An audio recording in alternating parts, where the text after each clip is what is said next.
Alors, je vais faire quand même un petit rappel de 2 minutes avant de me lancer de continuer dans le message et dans la pensée du jour. Dernièrement, nous avons insisté bien sûr sur la prédestination, parce qu'il fallait insister là-dessus pour que ça soit clair. Ces thématiques-là de la prédestination, ça fait toujours un peu mal aux gens. Pourquoi? Parce que nous voulons tellement que tout le monde soit sauvé, mais tout le monde ne sera pas sauvé. Et Dieu le sait. Étant lui-même le potier, parce que la Bible dit « va dans la maison du potier ». Quand tu vas dans la maison du potier, Jérémie qui va dans la maison du potier, il voit le potier faire un vase. Il fait un vase selon le modèle que lui-même a en tête. Mais lorsque le vase ne reflète pas ce que lui veut, il le prend, il le met à côté. Et nous avons dit que ce vase-là qui est mis à côté, c'est tout un peuple rebelle qui ne recevront pas la parole de Dieu. Et nous avons aussi parlé bien sûr de Ésaü et Jacob, comment dès les débuts, avant même qu'ils soient dans le ventre de de Rebecca, de leur maman, quand elle a prié, Dieu a dit, l'aîné sera assujetti au plus petit. Pourquoi? Parce que moi j'ai choisi le plus petit et j'ai rejeté l'autre. Vous voyez? Quand la Bible dit rejeter, ça veut dire que moi je ne marcherai pas avec lui. Je marcherai plutôt avec l'autre. Amen. Voilà un peu pour la prédestination. Tout le monde ne sera pas sauvé. Seront sauvés seulement les enfants de Dieu. Pourquoi? Parce que Dieu sait qu'il les a mis dans le monde, mais que viendra un temps où ces gens-là, ces personnes-là, entendront le son de la trompette. Et peu importe s'ils se retrouvent dans quel genre de mal, ils entendront la prédication et eux, ils recevront cette prédication et ils seront sauvés. Dieu le sait. Amen. Et nous avons fait la différence entre l'épreuve et la tentation. En parlant de l'épreuve, nous avons bien sûr dit que tout le monde sera éprouvé. Pourquoi? Parce que tout simplement, j'ai donné cette image de l'or. Lorsque l'or, on prend ça de terre, l'or a encore des scories. Donc c'est tout noir. Mais c'est de l'or. Et pour que l'or puisse, pour qu'on puisse voir l'éclat de l'or, il faut la passer dans le feu. C'est ça la vie d'un chrétien. Tu vas passer par le feu. Pourquoi? Pour épurer. Parce que l'or doit être épuré pour que l'éclat soit visible. Nous disons encore que dans l'épreuve, ça je vais le dire en 2 minutes, l'épreuve, il faut savoir une chose dans l'épreuve, c'est que tu rentres dans l'épreuve, mais tu ne sais pas quand est-ce que l'épreuve sera terminée. Pourquoi? Parce que ce n'est pas toi qui détermine quand est-ce que l'épreuve sera terminée. C'est Dieu. Donc, l'épreuve, comme je l'ai dit la fois dernière, c'est le baptême même de feu. C'est la souffrance. Pourquoi? Parce que Dieu veut voir ce qu'il y a dans ton cœur. Dieu veut voir si tu vas obéir complètement à sa parole pour te donner ton héritage. Et Dieu va t'emmener dans le désert parce que là, il veut examiner ton cœur. Là, il veut parler. Là, il veut que tu lui fasses confiance en ne voyant rien. Vous vous rendez compte? Dieu, grand Dieu puissant, qui a tout, qui nous a tout donné, mais il nous emmène dans le désert où il n'y a rien. Vous vous rendez compte? Il peut tout nous donner. Cependant, il ne le donne pas. Mais il faut se poser la question, mais pourquoi Dieu? Nous sommes quand même tes enfants. C'est là où plusieurs font l'erreur de croire que parce qu'on est chrétien, on doit tout avoir, on doit tout posséder. C'est pas vrai. C'est pas vrai. Cet évangile-là est faux. Pourquoi? Parce que tout simplement, nous croyons que tout le monde ne sera pas riche. Nous croyons qu'il y a des chrétiens comme Lazare qui seront pauvres et qui vont mourir pauvres. Mais cependant, ils ont la vie de Christ en eux. Et nous disons d'ailleurs que Abraham, qui est le patriarche, le père de la foi, il a salué les promesses, sans toutefois les voir. Il les a saluées de loin.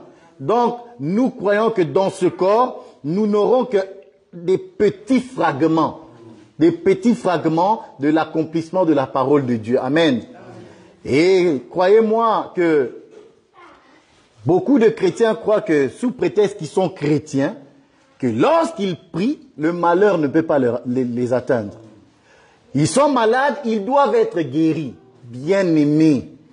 Vous savez, c'est Jésus qui dit cela. Il dit, on vient lui dire, mais Seigneur, pourquoi cet homme est aveugle? Depuis sa naissance, il est aveugle.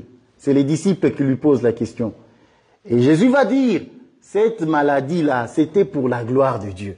Donc, il y a des maladies que tu peux avoir dans ton corps. Si ce n'est pas bien sûr une possession démoniaque, ça vient de Dieu. Et tu vas mourir avec. Que tu le veuilles ou pas, tu vas mourir avec. Pourquoi? Parce que ça fait partie aussi de la manière dont Dieu veut t'éprouver. Ah oui. Et sache-le que tu peux être malade et toute ta vie tu seras malade. Mais cependant, ton esprit, lui, il n'est pas malade. Ouais. C'est là où il y a le secret de la foi. C'est ça. Je peux être malade dans mon corps, mais ce qui est à l'intérieur, mon âme à moi et mon esprit, personne ne peut toucher cela. Ouais. Le diable peut toucher parce qu'il a touché selon que Dieu lui a permis de toucher. À Job, il a touché à ses enfants, à ses biens. Or, si tu es attaché à tes biens, si tu es attaché à ton corps, bien aimé, tu vas pécher. Pourquoi? Parce que lorsque cet homme était éprouvé, vous savez qui est venu lui dire, maudit ton Dieu? C'est sa femme. Oui. Or, nous disons que la femme, c'est ta chair. Et c'est la première personne qui va te dire, mais tu souffres, tu es pauvre. Ça fait plus de 15 ans, 20 ans que tu es dans la pauvreté. Tes projets ne réussissent jamais. Arrête la foi. Arrête. Maudit Dieu. Va te réjouir avec tous les autres. Tu es jeune. Tu as 40 ans, frère. Vas-y. Aujourd'hui, tout est devenu gratuit.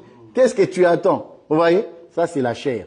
C'est ainsi que tu vas entendre cette voix, que tu le veuilles ou pas. Nous sommes des hommes. Nous vivons ici sur la terre. Et nous avons dit que tu seras éprouvé toute ta vie. Et que pendant l'épreuve, tu verras aussi la tentation. Amen. Et dans la tentation, nous avons bien dit que Dieu ne tente lui-même personne et que la tentation est insufflée par l'ennemi pour te pousser à désobéir à sa parole. Parce que c'est ça le but de la tentation. C'est que tu désobéisses à la parole de Dieu. Et nous avons vu les 3 types de tentations qu'il y a. Amen. Si vous voulez, on peut toujours les citer. La convoitise de la chair, la convoitise des yeux et l'orgueil de la vie. Tu seras confronté à ça toute ta vie. Toute ta vie, tant que tu es sur la terre, tu seras confronté à ça. Que tu le veuilles ou pas. Cependant, la chair étant notre femme, nous devons dominer sur elle. Dominer, ça ne veut pas dire l'écraser, parce que plusieurs pensent qu'il faut, ils prennent ça dans la doctrine en commençant à maltraiter la femme, à lui donner des coups. Non. Si tu veux donner des coups à ta chair, ça veut dire discipline-la, à obéir à la parole. Amen. C'est ça en fait, dominer sur la chair. Ne confondez pas avec la chair physique où toi tu veux la dominer par orgueil, par le machisme. Hein? Parce que tu es tellement orgueilleux que tu ne veux plus écouter ta femme, celle qui est à côté de toi. Non. Nous faisons quand même la différence entre la femme dans la chair et la femme qui est notre corps. Amen. Voilà. Alors aujourd'hui, nous allons parler de la ville des palmiers et nous allons continuer dans notre Juge. Juge, le chapitre 3, à partir du verset 7 à 11. Je lis au nom de Jésus-Christ. Amen. Les enfants d'Israël firent ce qui déplaît à l'Éternel. Ils oublièrent l'Éternel, ils servirent les Baals et les idoles. La colère de l'Éternel s'enflamma contre Israël, et il les vendit entre les mains de Cushtan-Rishtan-Taïm, roi de Mésopotamie. Et les enfants d'Israël furent asservis 8 ans à Cushtan-Rishtan-Taïm. Les enfants d'Israël crurent à l'Éternel, et l'Éternel leur Prière. Les enfants d'Israël crièrent à l'Éternel. Amen. Et l'Éternel leur suscita un libérateur qui les délivra. Othniel, fils de Kénaz, frère cadet de Caleb, l'esprit de l'Éternel fut sur lui, et il devint juge en Israël, et il partit pour la guerre. L'Éternel livra entre ses mains Cusham et Rishtaïm, roi de Mésopotamie, et sa main fut puissante contre Cusham et Rishmataïm. Le pays fut en repos pendant 40 ans, et Othniel, fils de Kénaz, mourut. Amen. Le pays fut en repos pendant 40 ans. Que Dieu soit loué. Alors ici, nous avons Israël qui a péché. Dans les juges, vous entendrez souvent parler de ça. Avant qu'un libérateur vienne, on voit très clairement que le peuple a péché. Amen. Le peuple qui a péché, c'est aussi une image du peuple qui souffre. Alors je vais commencer par là. Bien-aimé, la Bible dit que lorsqu'ils souffrèrent dans leur détresse, ils ont crié à l'Éternel. Vous voyez? Ça veut dire quoi? C'est que quand tu traverses des temps difficiles, il ne faut pas rester muet.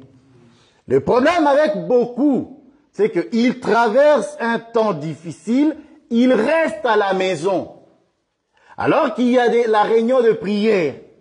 C'est là que tu dois prier, c'est là que tu dois crier à l'Éternel. Pourquoi? Parce que nous disons que le Seigneur écoute les cris des justes. Amen. Donc, lorsque tu traverses, lorsque tu es dans la détresse, lorsque tu vois que une situation dans laquelle tu vis ne te plaît pas, bien aimé, il faut crier. Il faut prier. Crier, ça veut dire prier, invoquer le Seigneur. Amen. Donc, Israël qui souffre, crie à l'Éternel. Et qu'est-ce que le Seigneur faisait à cette époque-là? Il envoyait un libérateur. Il suscitait un libérateur. Les libérateurs, les juges, sont en quelque sorte des rois, des combattants qui vont, par la grâce de Dieu, rassembler le peuple autour de lui pour faire la guerre à celui qui opprime. Voilà. C'est même l'image de notre Seigneur Jésus-Christ. Parce que le vrai juge, c'est lui. C'est lui le vrai juge qui se lève pour défendre son peuple. Et comment s'est-il levé? La Bible me dit ici, verset 9. Les enfants d'Israël crièrent à l'Éternel, et l'Éternel leur suscita un libérateur qui les délivra, Othniel, fils de Kénaz, frère cadet de Caleb. L'esprit de l'Éternel fut sur lui. C'est là qu'on va commencer. Le libérateur, si l'esprit du Seigneur n'est pas sur toi, frère, tu ne peux pas être un libérateur. Parce que le libérateur est celui qui va faire la mission. Il va aller combattre. C'est-à-dire, c'est un Christ, c'est un oint qui va aller faire une mission bien précise. Combattre ce qui dérange le peuple. À cette époque-là, c'était Églon. Donc, Églon, c'est l'image de celui qui apporte le malheur dans la vie du peuple de Dieu. Vous voyez ça? Donc, Othniel va se lever. Pourquoi? Parce qu'il est oint. Il a la force de pouvoir aller et affronter Églon. Pourquoi? Parce que le peuple souffre et il faut le délivrer. C'est à l'image de notre Seigneur Jésus-Christ. Amen. Or, dans l'ancien temps, dans l'ancienne alliance, nous voyons que l'Esprit du Seigneur n'est pas sur tout le monde. C'est là où je vais en venir. L'Esprit du Seigneur se reposait uniquement. Je dis bien l'Esprit du Seigneur. Parce que quand on dit l'Esprit du Seigneur est sur lui, ça veut dire Dieu l'a oint. Il est oint pour une mission. Vous voyez? Pour accomplir quelque chose, pour faire quelque chose que Dieu attend. Donc Dieu attend d'Othniel qu'il accomplisse une mission bien précise. Amen. Dans l'ancienne alliance, l'onction était pour les sacrificateurs. sur le prophète et sur le roi. Amen. Ces trois-là avaient l'onction sur eux. Pourquoi?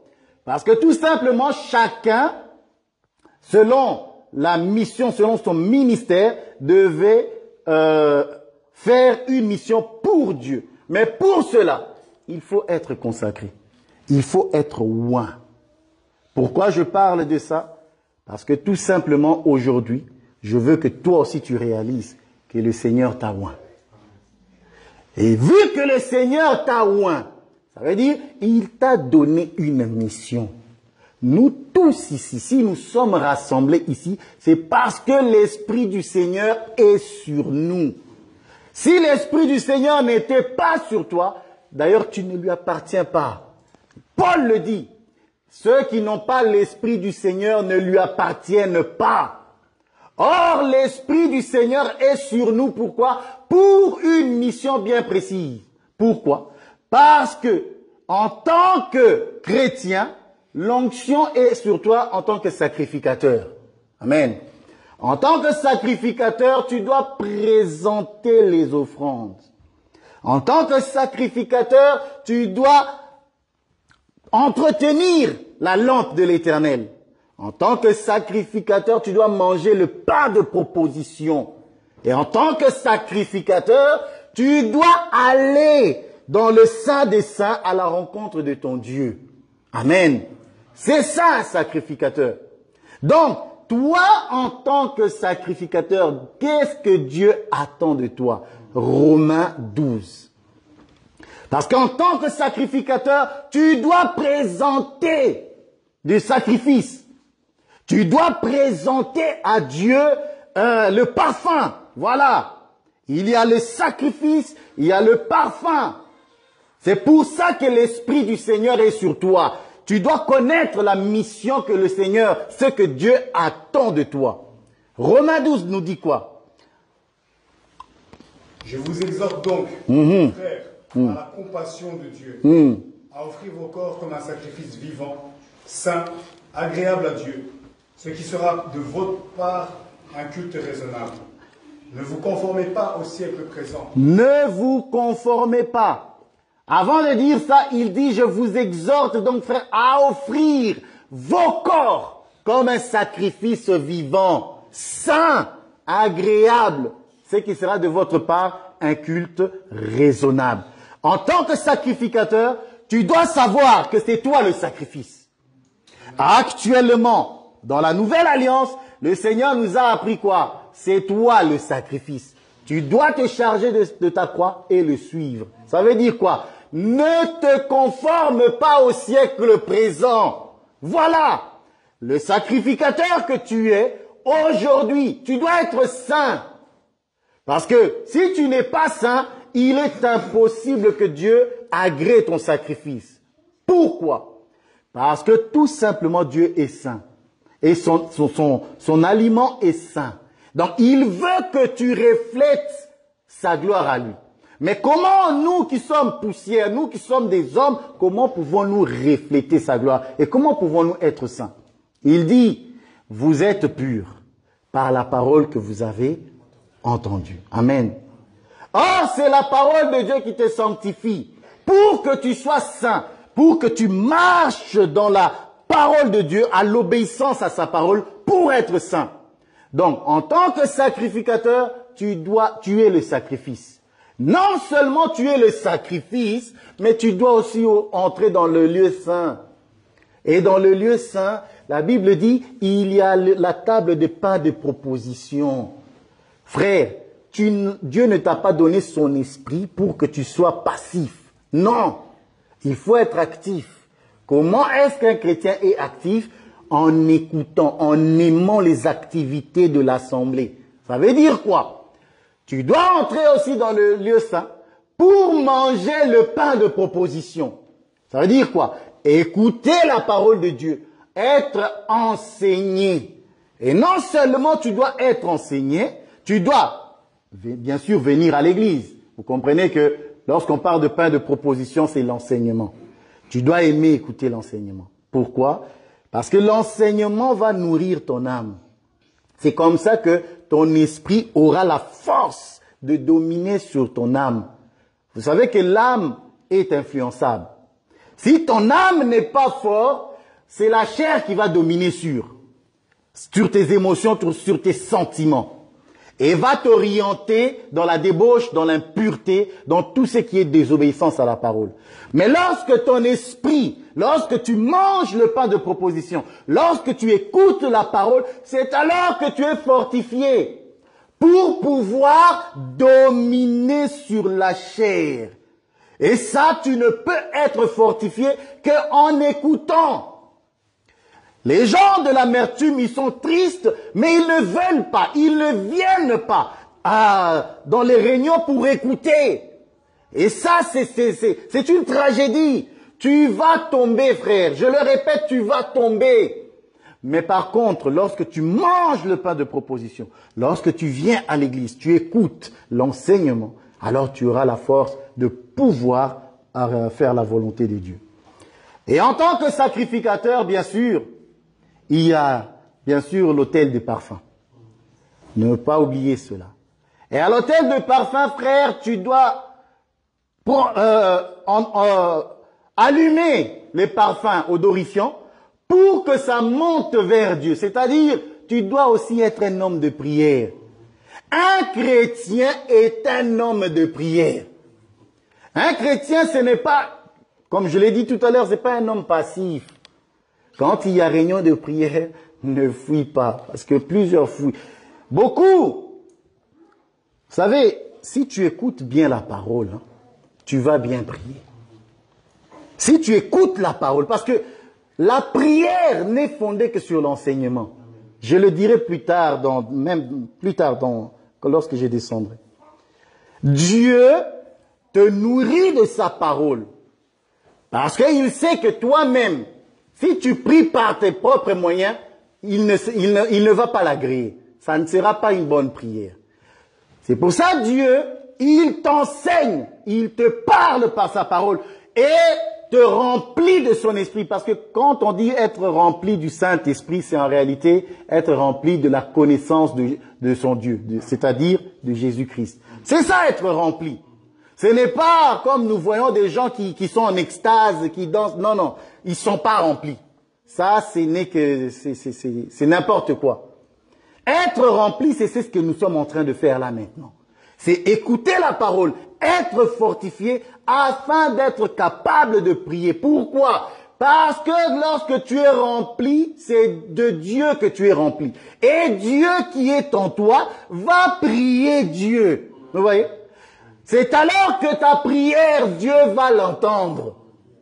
Si tu n'as pas l'enseignement, si tu n'entends pas la parole, d'ailleurs la Bible dit, la foi vient de ce qu'on entend, et ce qu'on entend vient de la parole de Christ. Donc, la foi que tu as, c'est Christ en toi. Et lorsque Christ en toi va prier la parole, c'est alors que Dieu va entendre et Dieu va t'exaucer. Parce que, en réalité, c'est Dieu qui prie Dieu. Amen. Voilà. Parce que les gens aujourd'hui ne comprennent pas quand nous disons que Dieu, quand il est dans le corps, parce que Dieu est en nous. Quand il est dans nos corps, c'est Dieu qui est fils. Or, les fils sont soumis au Père. C'est comme ça aussi que Jésus, étant la parole de Dieu, étant Dieu, lorsqu'il est dans le corps, il est fils. C'est pour ça que le fils prie Dieu. Et ça, plusieurs ne comprennent pas cela. Ils disent, mais vous êtes fous. Mais non, c'est tout simplement, tu n'as pas compris. Amen. Voilà. Donc, en tant que sacrificateur, tu es le sacrifice. Tu dois écouter, manger le pain de proposition. Et le manger bien. Beaucoup même. Tu ne pêches pas en lisant beaucoup la Bible. Tu ne pêches pas en écoutant beaucoup la prédication. Tu ne pêches pas. Et encore, être un homme qui offre le parfum, donc la prière. Amen.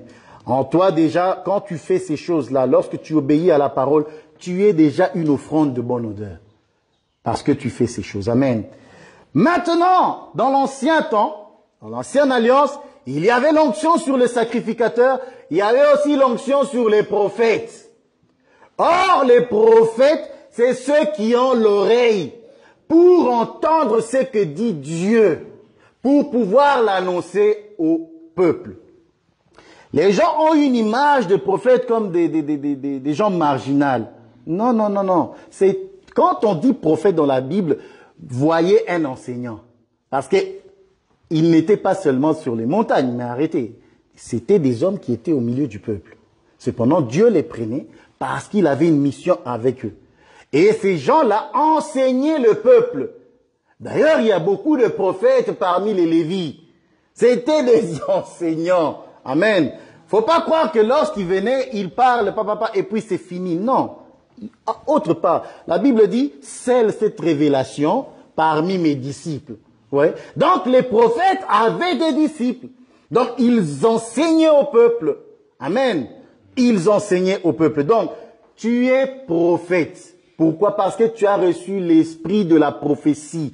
Or, l'esprit de la prophétie veut dire quoi? Tu es celui à qui Dieu révèle les choses. Parce que les prophètes, ce sont ceux qui ont la révélation. Ils ont l'interprétation des songes. Vous voyez? Ça, Dieu a donné maintenant à son Église. Pourquoi? Il dit ceci. Il vous a été donné, voilà, de connaître les choses, les mystères du royaume. Il a été donné à qui? Mais à ceux qui étaient là avec lui. Pourquoi? Parce que lorsque la foule partait, eux, ils restaient pour recevoir l'explication. C'est ça l'esprit de la prophétie.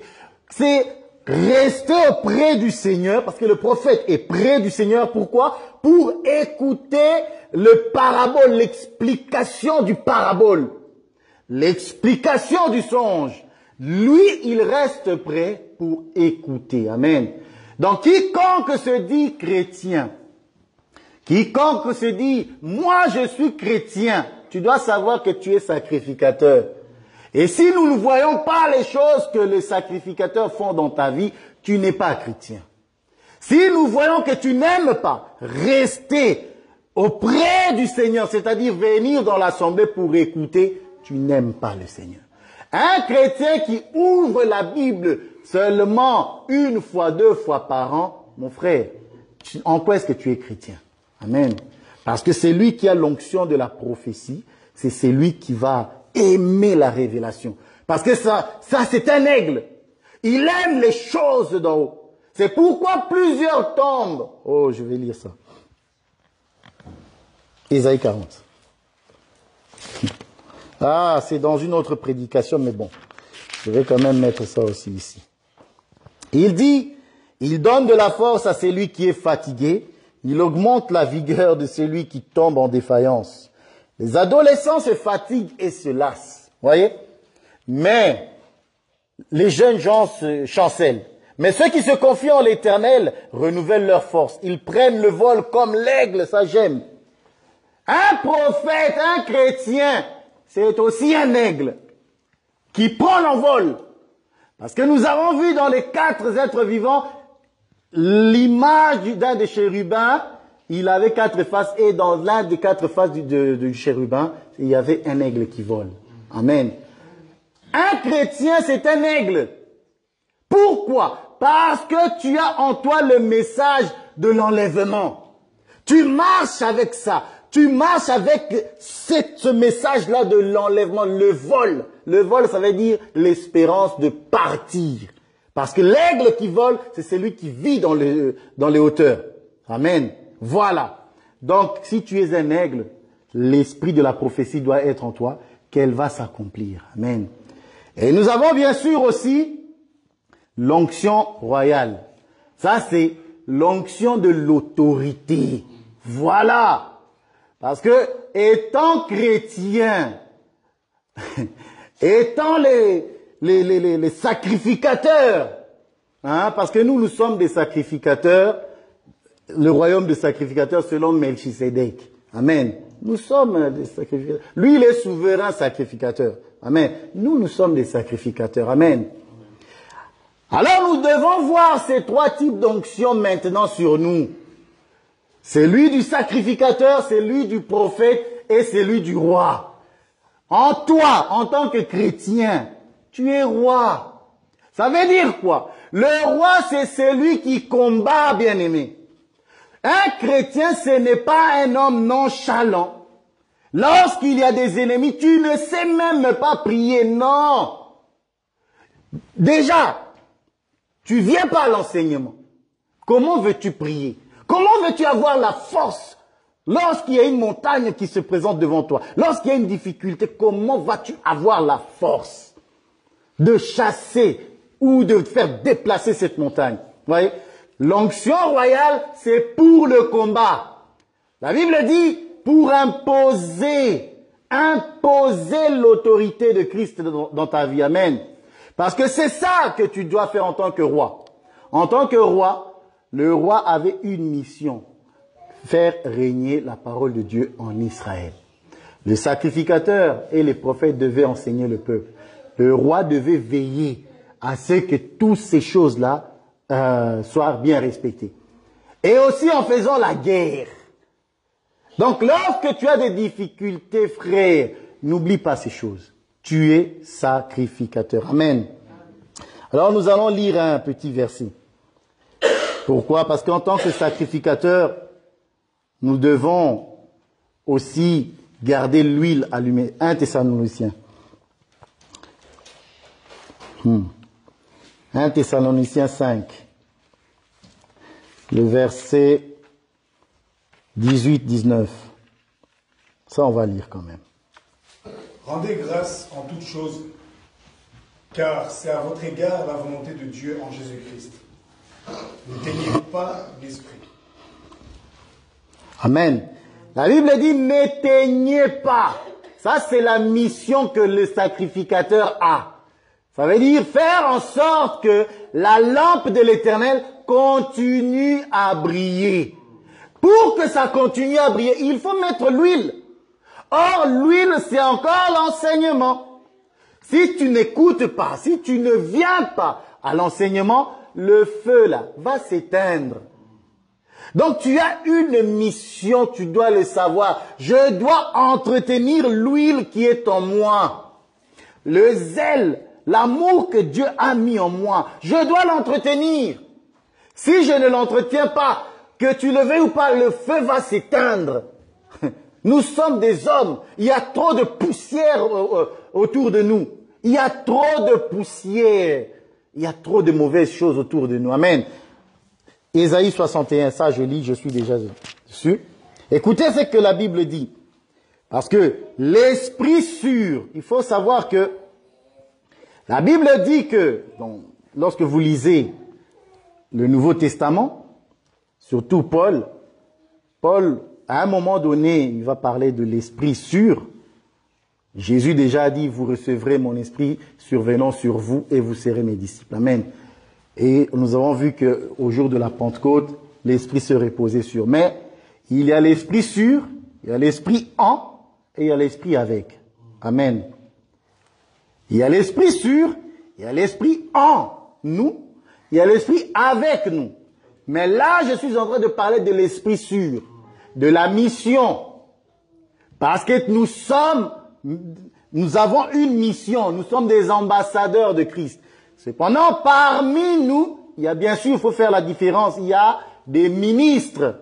Ça, c'est le don ministériel qui est la parole. Cependant, et les ministres, et le peuple, tous ont la même mission.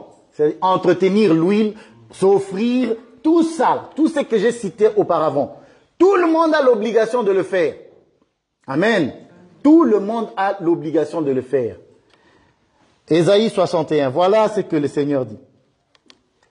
L'Esprit du Seigneur, l'Éternel, est sur moi. Car l'Éternel m'a oint pour porter de bonnes nouvelles aux malheureux. Il m'a envoyé pour guérir ceux qui ont le cœur brisé et pour proclamer aux captifs la liberté, aux prisonniers la délivrance, pour publier une année de grâce de l'Éternel et un jour de vengeance de notre Dieu. Amen. Voilà, donc le Seigneur lui-même, lorsqu'il vient dans le monde, lorsque le temps fut accompli, il a pris ce Ésaïe-ci pour montrer la mission à laquelle Dieu l'a appelé. Dieu l'a appelé pour guérir, pour ouvrir les yeux des aveugles, pour proclamer une année de grâce. Et lorsque sa mission a été accomplie, lui-même il a dit, je vous donnerai, le Saint-Esprit viendra sur vous. Lorsque la Bible dit sur, c'est une mission. Donc, retournons chez Othniel. Othniel, la Bible dit, l'Esprit de l'Éternel fut sur lui et il est allé, il s'est levé pour aller en guerre, n'est-ce pas? Tu peux me lire ça s'il te plaît. Verset 10.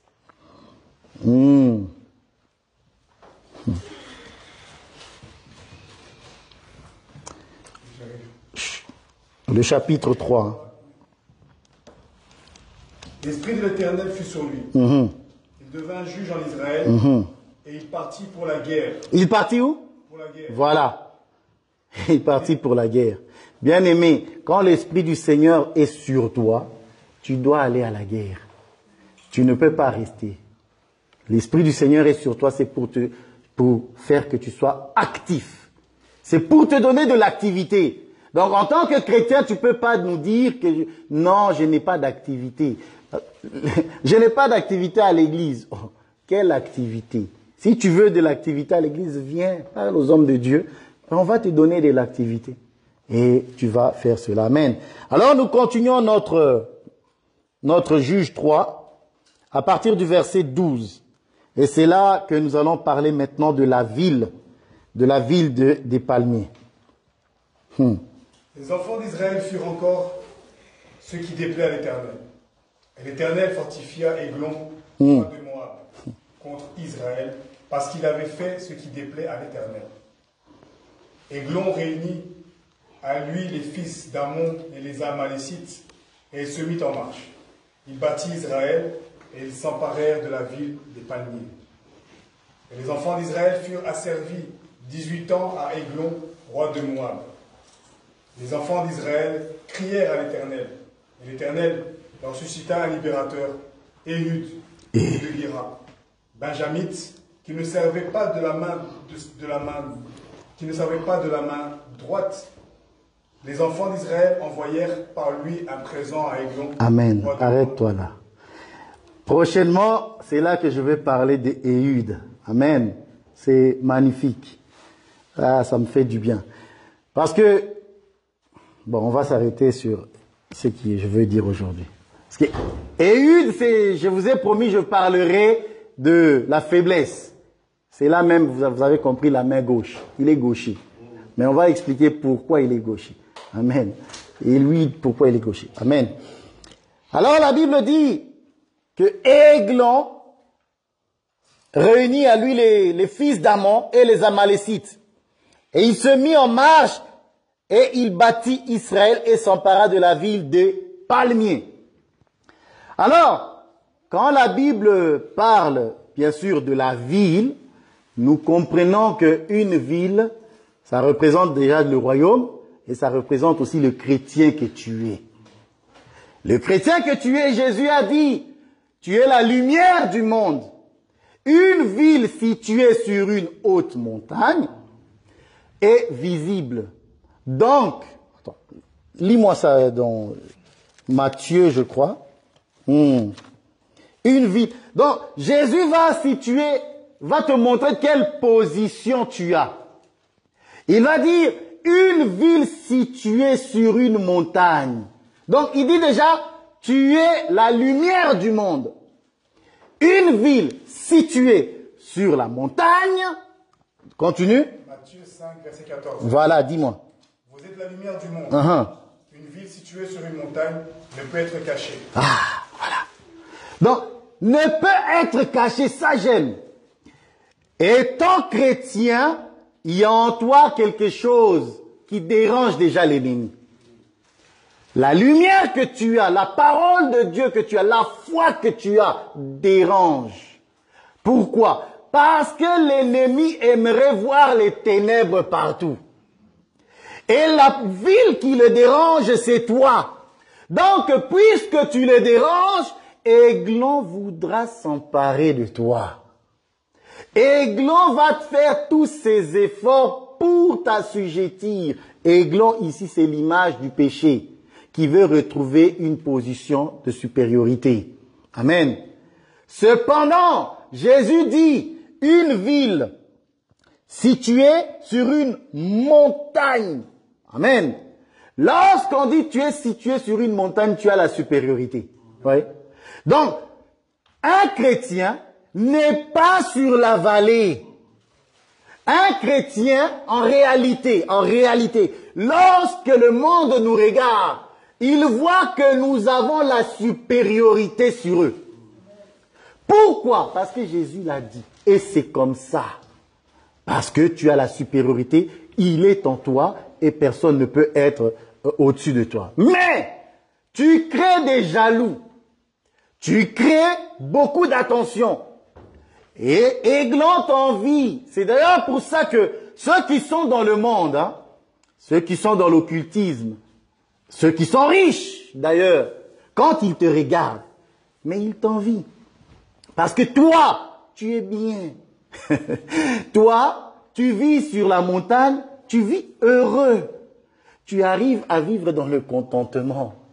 C'est que eux n'arrivent pas à faire. La Bible dit quoi? Si tu as le pain, si tu as de quoi te vêtir, de quoi manger, amen, mais réjouis-toi, cela te suffit. C'est bon. Et ça, le monde n'arrive pas. C'est pour ça quand il te voit, il t'envie. Tu es une ville située sur une montagne. Toi, tu es au-dessus des rudiments du monde. Des choses qui attachent tout le monde à la poussière. Toi, tu n'es pas là. Tu es au-dessus de ça. Amen. Gloire à Jésus. Amen. Et la Bible va dire, vu que Aiglon veut s'emparer de toi, la Bible me dit ceci, c'est dans les psaumes. Le malheur atteint souvent les justes. Vous voyez ça? Le malheur atteint souvent les justes. Cependant, l'Éternel l'en délivre toujours. Bien-aimés, je vais répéter cela. Tant que nous sommes sur la terre, le malheur va t'atteindre. Qui que tu sois, le malheur va t'atteindre. Parce que dans les prophètes, je crois, dans les prophètes, la Bible dit, arrive-t-il un malheur sans que l'Éternel, oui, c'est ça, sans que l'Éternel en soit l'auteur. Donc, quand tu souffres, quand tu traverses des temps difficiles, ne crois pas que c'est Satan. Ce n'est pas Satan. Lorsque tu as des difficultés dans ta vie, ce n'est pas Satan. La Bible dit, l'Éternel ne serait-il pas l'auteur du malheur qui touche la ville?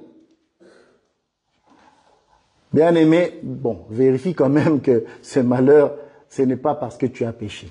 Parce que si tu as péché, c'est là que nous disons maintenant que non, ce malheur-là ne vient pas de Dieu. Parce que le malheur qui vient de Dieu, c'est pour nous épurer. Mais le malheur qui vient de Satan, c'est pour te détruire. C'est pour t'écarter de la vérité. C'est pour t'écarter du royaume. Cependant, je le dis et je le répète, quand bien même un malheur venant même de Satan, qui te fait tomber, au moment où tu es tombé même dans la tentation, tu es éprouvé. Mais j'ai péché. Oui, tu as péché. Mais tu es encore éprouvé. Pourquoi? Parce que ce qu'attend de voir le Seigneur, c'est de te voir te relever. Ouais. Donc, un malheur peut t'arriver, je le dis et je le répète. Peu importe l'origine de ce malheur. Ça peut être d'origine démoniaque. Oui, je suis d'accord que ça peut arriver que tu tombes, je suis d'accord. Mais sache que même quand tu es tombé, je ne suis pas en train de dire qu'il faut tomber. Non. Nous sommes le peuple de Dieu, nous ne péchons pas. Tu trébuches. Mets ça dans ta tête, tu as trébuché. Il ne faut pas que la culpabilité te range. C'est ça le problème. C'est que plusieurs, ils ont trébuché, mais ils sont restés dans cette culpabilité. Ils n'arrivent pas à se sortir de la culpabilité. Non. Lorsque tu es tombé, frère, tu es aussi éprouvé. Pourquoi? Parce que Dieu attend que tu te relèves. Voir, est-ce que cette personne croit en la grâce? Est-ce que cette personne comprend les messages de la croix? Est-ce qu'il sait que moi je suis tombé pour le relever? C'est comme ça que Élisée est mort malade. Élisée est mort malade et lorsqu'on vient jeter un soldat, le soldat est ressuscité. Vous voyez? Ça, c'est l'image de notre frère. Je te dis que tu es un homme qu'on a jeté dans le tombeau de Jésus. Oh. On nous a jetés parce que nous sommes les déchets, les rébus de la société. On nous aime pas. À vous là, allez là-bas. Vous voyez la prédestination encore une fois. Il y avait plusieurs soldats morts. Mais ces jours-là, c'était seulement ces soldats-là qu'on a pris. Allez, toi là-bas, va dans le tombeau. Et la Bible dit il est revenu à la vie. Bien aimé, il est tombé pour que lorsque tu tombes, tu te relèves directement.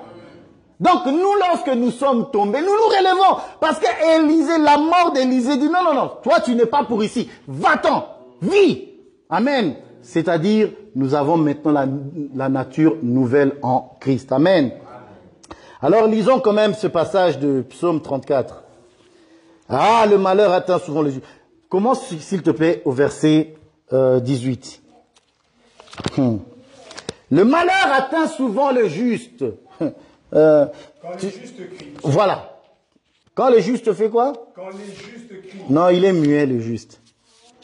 Continue, frère. L'Éternel entend. Et il les délivre de toute leur détresse. L'Éternel est près de ceux qui ont le cœur brisé. Il sauve ceux qui ont l'esprit dans l'abattement. Le malheur atteint souvent le juste, mais l'Éternel l'en délivre toujours. Amen. Voilà. Quand le juste crie, l'Éternel le délivre. Amen. Donc, bien aimé, lorsqu'un malheur t'arrive, le malheur a plusieurs formes. Le malheur peut être une chose que tu veux, mais que tu ne l'obtiens pas encore. Pour toi, c'est comme un malheur. Cependant, il faut crier à l'Éternel. Et l'Éternel va te délivrer de ce malheur-là. Amen. Maintenant, nous allons commencer pour expliquer le juste et le palmier. Parce que nous sommes une ville, oui, Aiglon a pris une ville qu'il ne devait pas prendre. Et nous allons expliquer à Aiglon que tu as pris la mauvaise ville. Et c'est normal qu'en prenant cette ville, Dieu envoie un libérateur. Dieu envoie un libérateur pour sauver cette ville. Parce que c'est la ville des palmiers, bien-aimés. Et nous allons maintenant expliquer le palmier. Amen. Psaume 92. Ah, le psaume 92, le palmier. Frère, étant chrétien, tu es un palmier. Je le dis déjà. Tu es un palmier. Mets-toi maintenant dans la tête que, ok, il va nous parler du palmier. Le palmier est un arbre. Or, nous savons que l'arbre, c'est la création du 3e jour, n'est-ce pas? Et le 3e jour s'est répété au 6e de la création de l'homme. Vous voyez? Parce qu'un aveugle a dit, je vois des hommes comme des arbres. Amen. Donc, le palmier est un arbre, le palmier représente un homme. Dans un premier temps, le palmier, premièrement, nous le disons, c'est notre Seigneur Jésus-Christ. Pourquoi? Parce que le palmier, en réalité, c'est le juste. C'est le juste. C'est le témoignage de Jésus-Christ. C'est la justice. Amen. La justification. Amen. Voilà. Lis le psaume 92 à partir du verset 13. Les justes croissent. Attends, frère, lis-le doucement. Parce qu'il faut comprendre ce que nous lisons. Les justes croissent comme le palmier. Ils s'élèvent comme le cèdre du Liban. Plantés dans la maison de l'Éternel, ils prospèrent dans les parvis de notre Dieu. Ils portent encore des fruits dans la vieillesse. Ils sont pleins de sève et verdoyants pour faire connaître que l'Éternel est juste. Amen. Et mon rocher, il n'y a point en lui d'iniquité. Amen. Le juste croisse comme le palmier. Frère, étant palmier, voilà maintenant les choses que nous allons retrouver en toi. Si ces choses ne sont pas en toi, frère, tu n'es pas chrétien. Tu n'es pas chrétien, tu n'es pas des nôtres. Cependant, je crois que tu es notre frère. Je le crois vraiment. Amen. Il dit, le juste croît comme le palmier. Or, nous savons que dans la vie d'un enfant de Dieu, il faut la croissance. S'il n'y a pas de croissance, c'est terrible. Pourquoi? Parce que la Bible dit, c'est dans les livres de Pierre, je crois, comme des enfants nouveau-nés, affectionnez-vous au lait spirituel. Prends-moi. Attends, je vais trouver ça vite. Ah, parce qu'il faut grandir. Un chrétien ne peut pas rester enfant, c'est pas possible. Un chrétien, vu que tu es le palmier, nous devons voir la croissance en toi. Parce que si tu ne crois pas, on se pose la question, est-ce que tu es arrosé? Et si tu es arrosé et que tu ne grandis pas, non, ça c'est pas possible. Parce que déjà en tant que, tu as trouvé, déjà en tant que parent, je prends cet exemple, en tant que parent, si ton enfant, à 10 ans, a toujours la même taille et boit toujours le lait maternel au sein de, de la poitrine de sa maman, frère, ça va te détruire. Ça va te... L'amertume qui sera en toi, ça sera terrible. Amen. Et le chrétien n'est pas comme ça. 1 Pierre. 1 Pierre, chapitre 2. Ouais. À partir du premier verset. À partir du premier verset, il dit quoi? Rejetant donc toute malice et toute ruse, la dissimulation, l'envie, toute médisance, désirez comme des nouveau-nés le lait spirituel pur, afin que par lui vous croissiez pour le salut. Ok, stop. L'objectif ici, c'est la croissance. Cependant, pour la croissance, nous sommes d'accord pour dire qu'il faut le lait. Il faut cette parole qui est liquide. Cependant, l'objectif de cette parole qui est liquide, c'est pour que tu grandisses.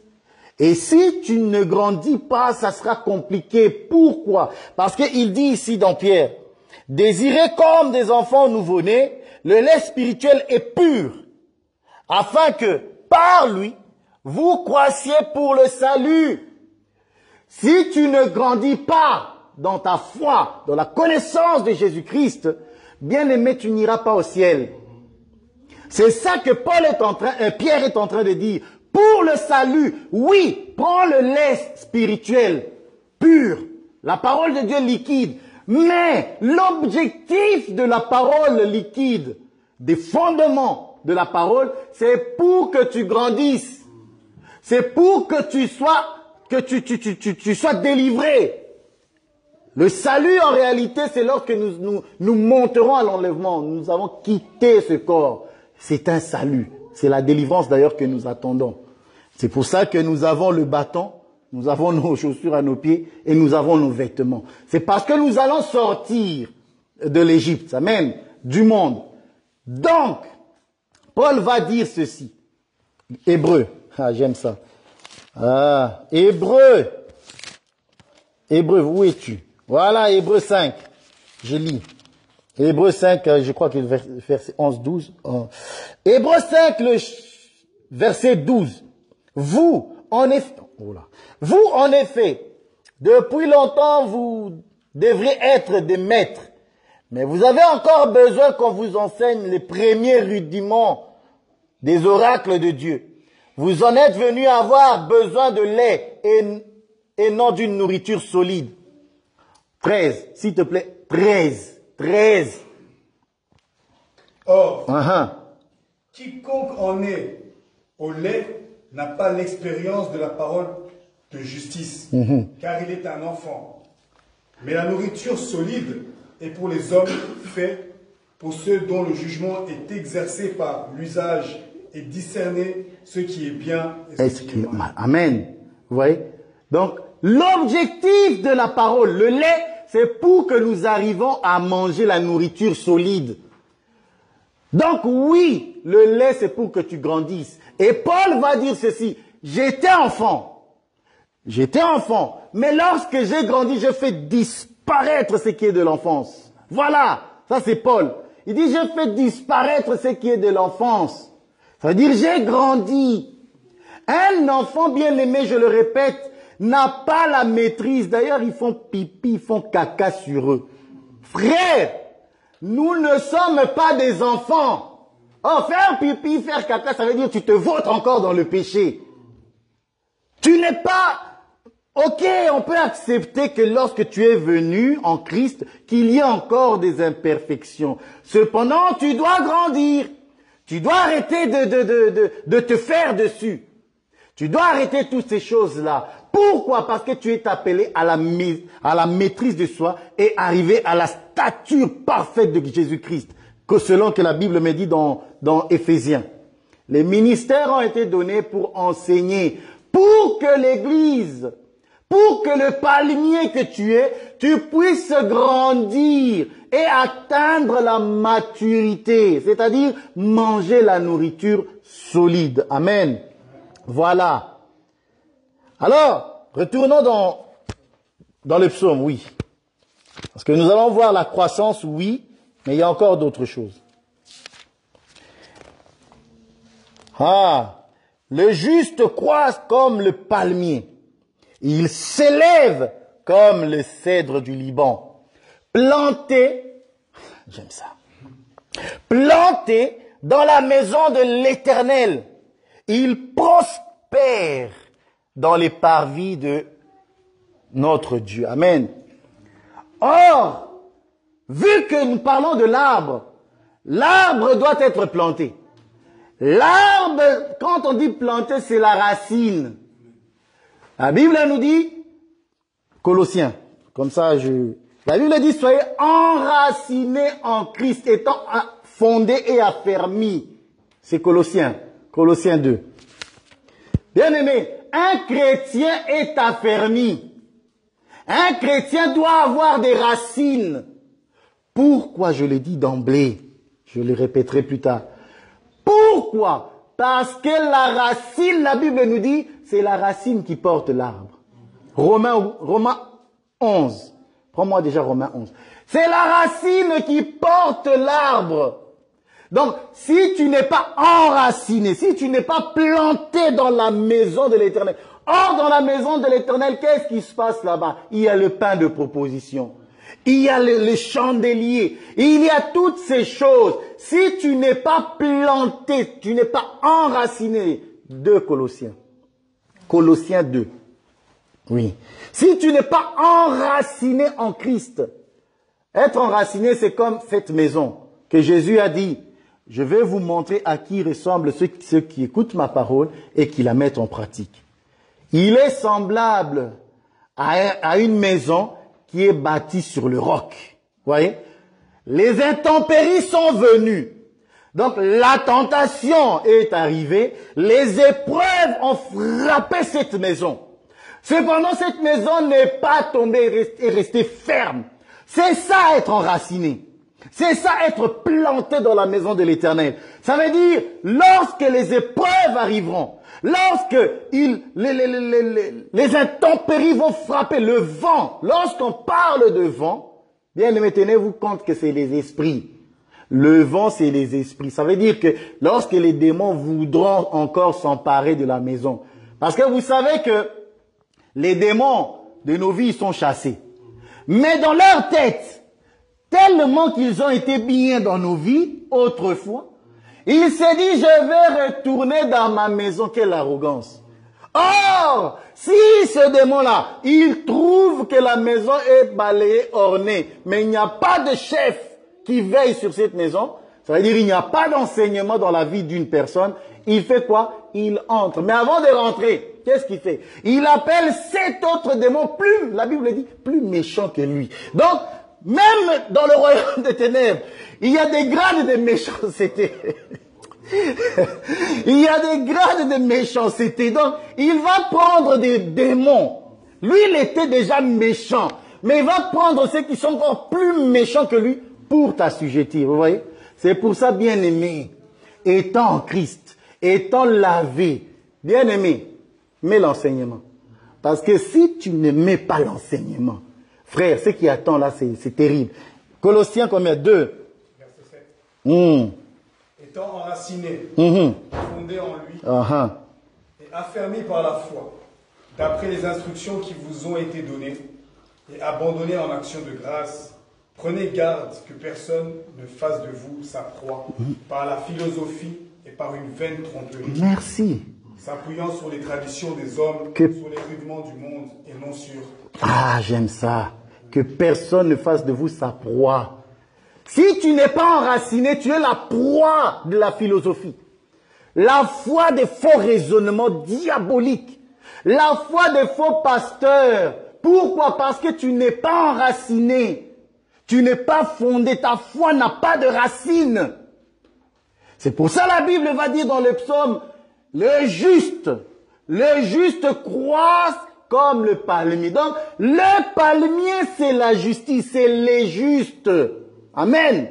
Donc, tu dois grandir, croître, tu dois aussi être enraciné. Prends-moi, s'il te plaît, Romains 11. Voilà, j'aime les Romains 11. Parce que, en parlant de Romains 11, maintenant, je veux dire, Romains 11, le verset 16. Romains 11. Parce qu'il faut voir, il faut savoir que, étant un arbre,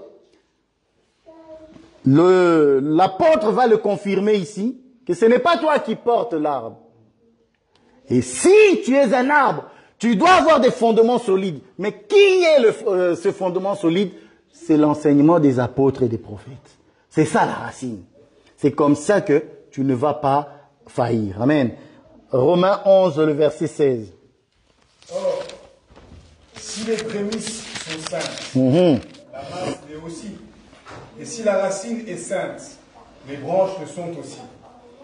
Mais si quelques-unes des branches ont été retranchées, et si toi, qui étais un olivier sauvage, tu as été hanté à leur place et rendu participant de la racine et de la graisse de l'olivier, ne te glorifie pas aux dépens de ces branches.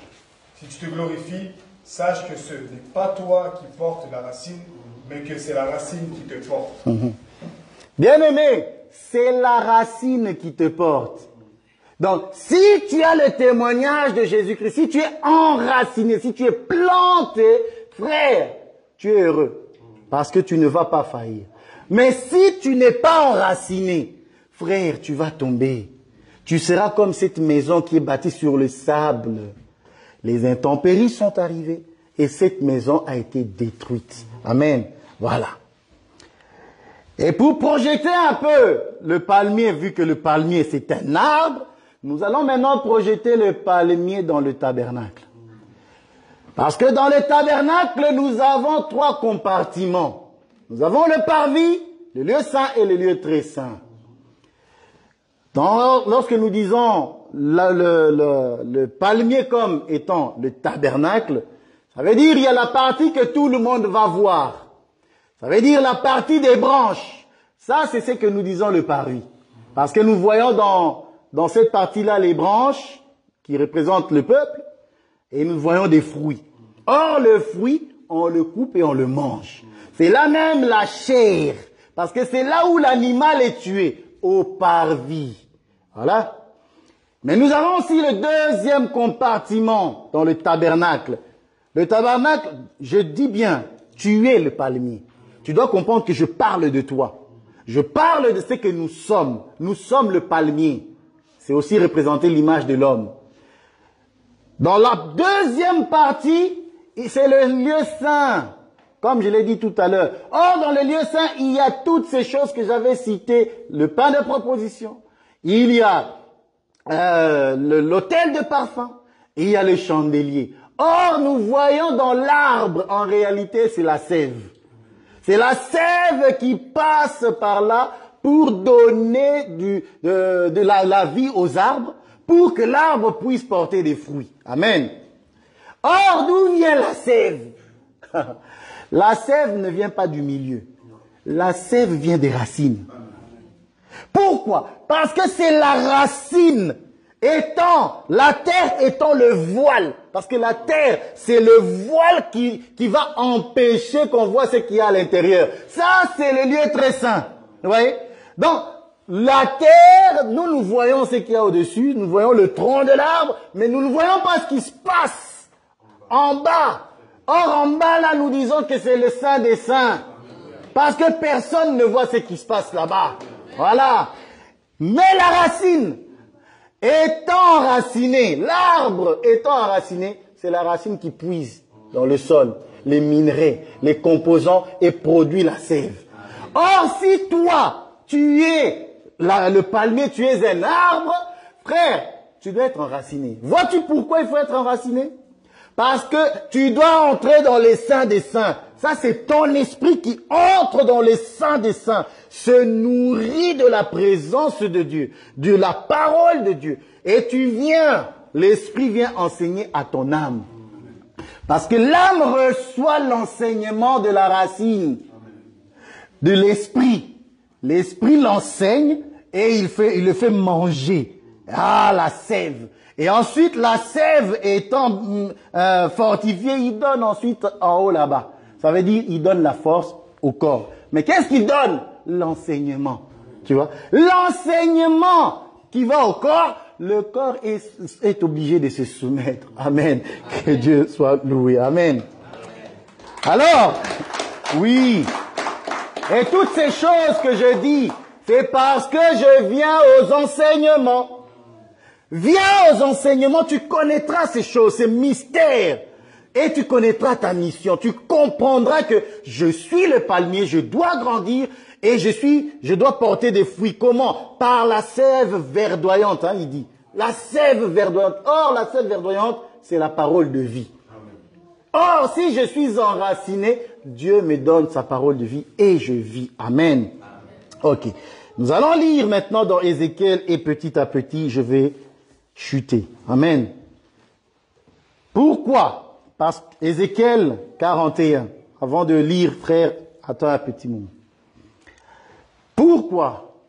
Parce que nous disons que le palmier, en réalité, c'est la justice. Amen. Le palmier représente le juste. Et nous avons dit que le juste, c'est en réalité tout un homme qui va justifier. Or, le palmier a des branches. La branche du palmier s'appelle la palme. Amen. La palme vient du palmier. Voilà. Bon, on ne va pas parler de plusieurs types de palmiers. Ça nous prendra trop de temps. Ézéchiel 41. Ézéchiel 41. Ah, j'aime ça, Ézéchiel 41. Le verset 18. Tu lis 18 à 20 et puis 25. 18 à 20 et puis directement tu sautes ces 25. Écoutez la palme, la branche, parce que la palme c'est la branche du palmier. Voilà, qui va être retrouvée dans le tabernacle partout. Ah, j'aime ça. Ça c'est le message de la justice. Le juste, il est partout dans le tabernacle. Le message de la justice. Et j'aime ce qui va être... Rien que la lecture, c'est quelque chose de magnifique. Frère, lis-moi Ézéchiel 41 à partir du verset... combien j'ai dit? 16 18, ok, vas-y. Et orné de chérubins et de palmes. Il y avait Non, commence un peu plus haut. Comme ça, tu vas doucement. 17. Jusqu'au-dessus de la porte, le dedans de la maison, le dehors, toute la muraille du parcours, à l'intérieur et à l'extérieur, tout était d'après la mesure.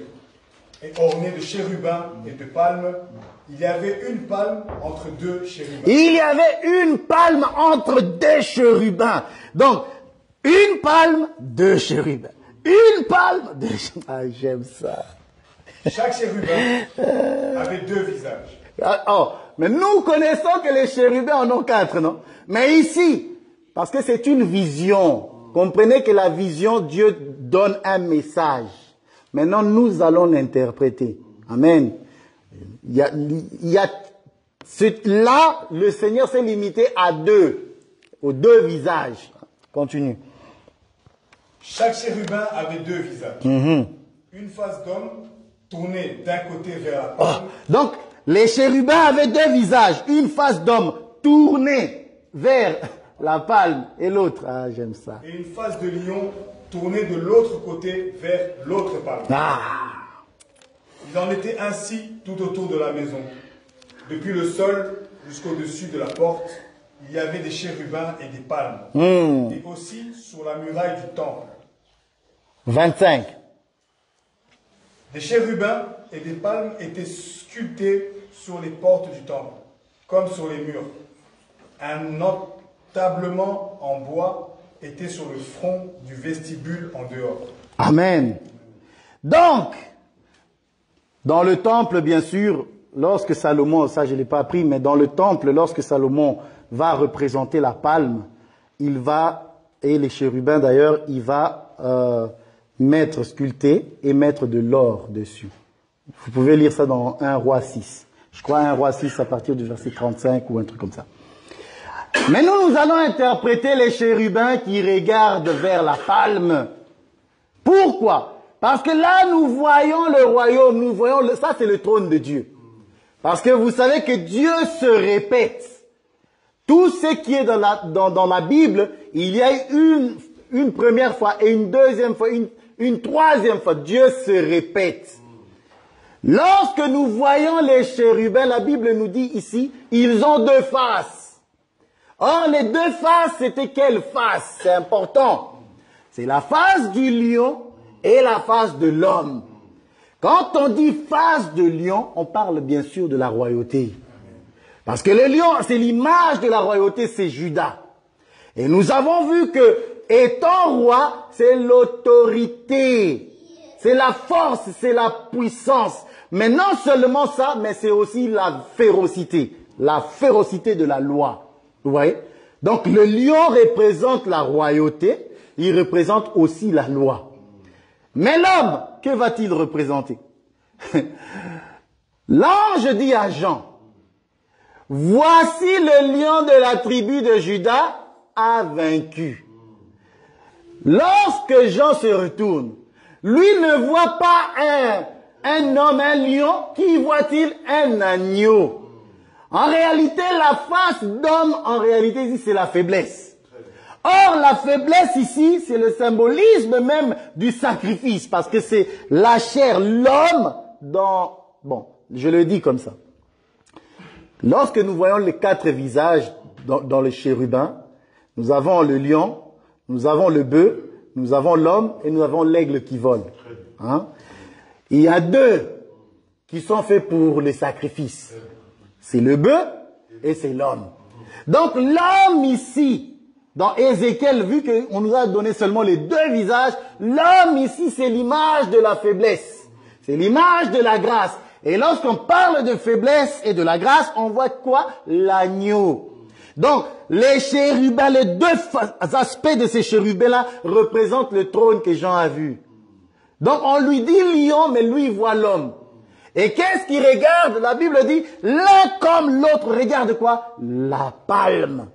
Or, regarder la palme veut dire quoi? Dieu, regarde Dieu. Pourquoi? Parce que la palme, c'est une branche qu'on a coupée du palmier.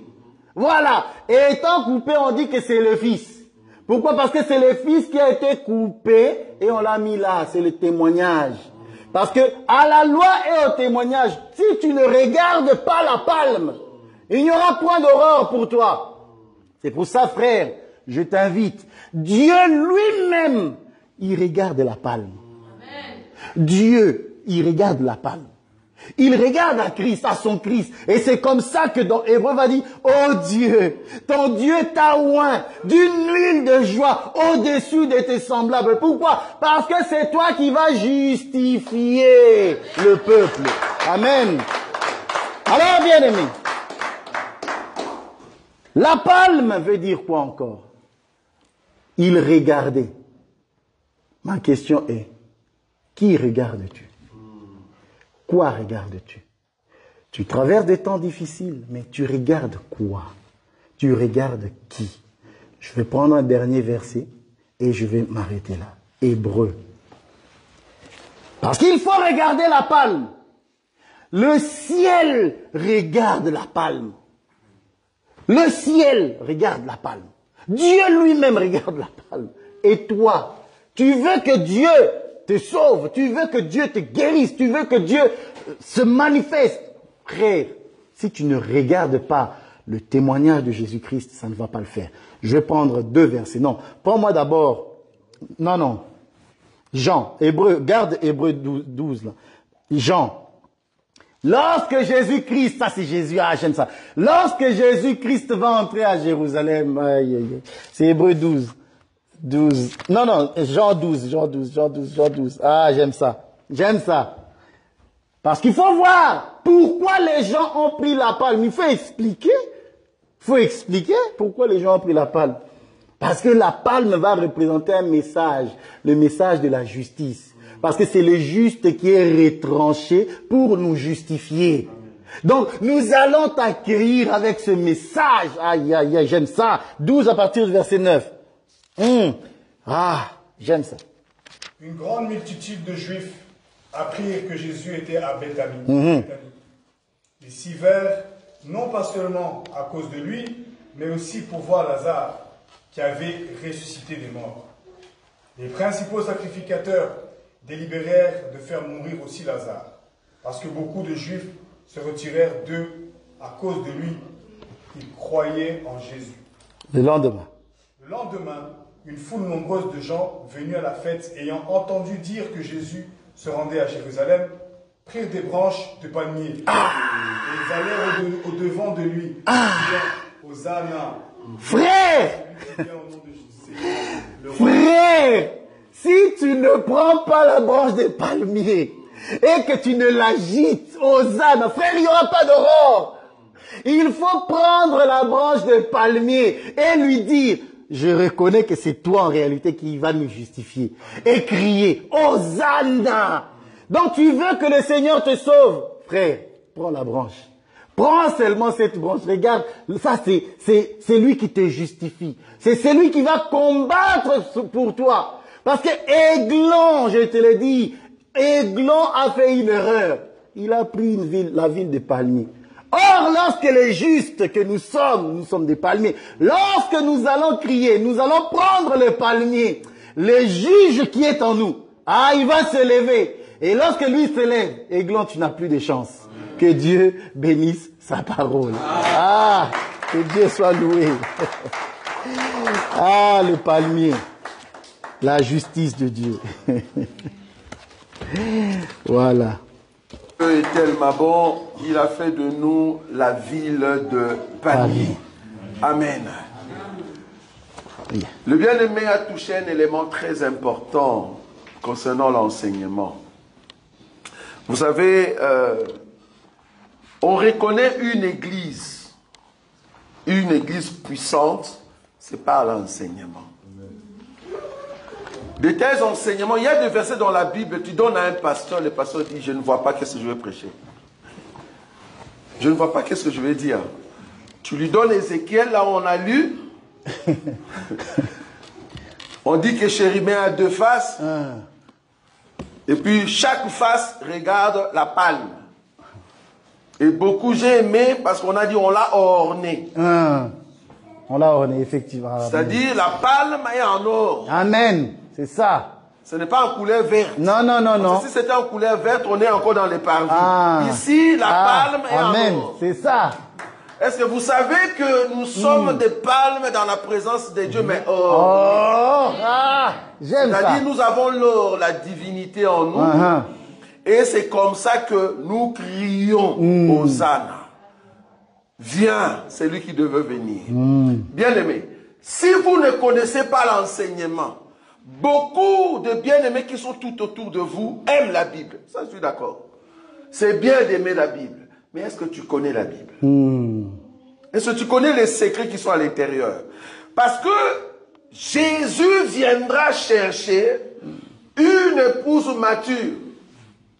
Pas une épouse qui se pose encore des questions. C'est quoi les saluts? Que veut dire la palme? Que veut dire la face des lions qui me regardent? Pourquoi les lions, on ne l'a pas associé au bœuf? Je peux te poser cette question? C'est ça. Si je te posais la question, pourquoi les lions, on ne l'a pas associé au bœuf?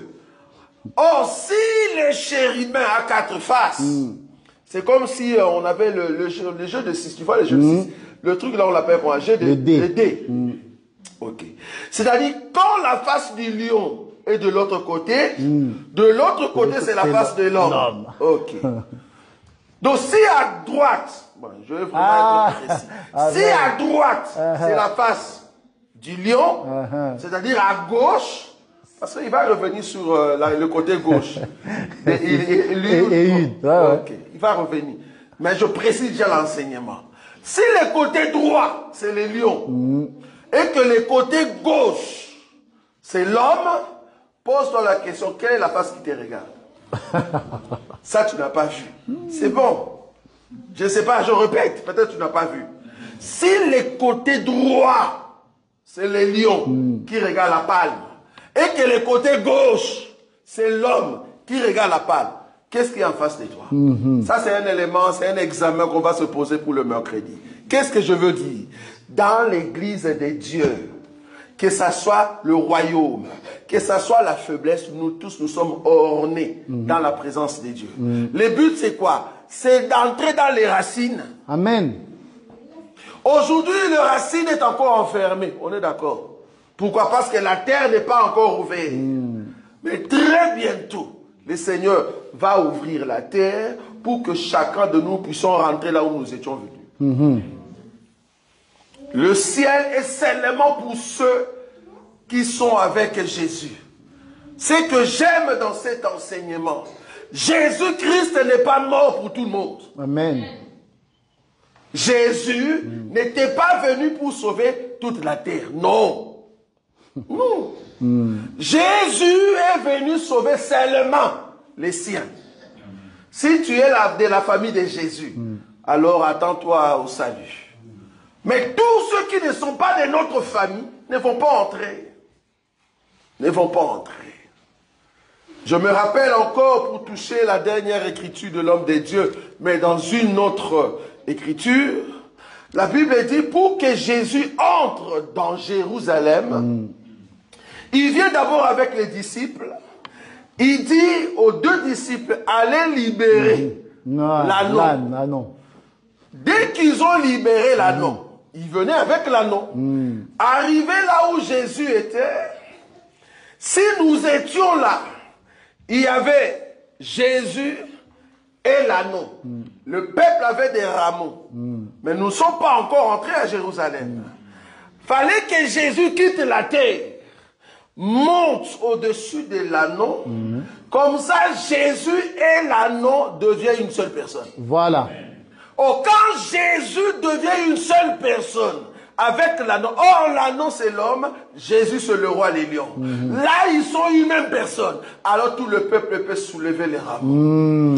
C'est-à-dire, le royaume qui arrive maintenant, c'est un royaume de ceux qui sont justifiés. Amen. Parce que le rameau veut dire la justice.